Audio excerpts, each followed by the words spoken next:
Okay, we're getting near to the end of the ways we can use to evaluate limits. This one looks pretty simple. I'm just going to plug in. When I plug in, I get minus 5 on top and 0 on the bottom. Oh. Okay, so what we normally would do is factor and cancel, but there's nothing to factor and cancel. There's no fractions to fix. There's no rationalizing. This is not infinity here, and so pulling out the x's so that we can apply a pre-calculus type argument isn't going to work. What I really have to do is just be very careful and see how big the top is getting and see how big the bottom is getting. Let's do the bottom first. It seems harder. In order to do this, I draw myself a little number line. You don't have to do this as long as you get it right, but here we go.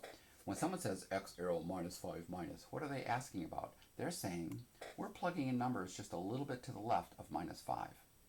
And when I plug in numbers a little bit to the left of minus 5 and add 5, that takes this number over here and jumps it to right over here. So I can see that I'm getting actually small negative numbers for answers. So I actually have 0 minus there. Not because this is minus, but because my answers here are actually small minus.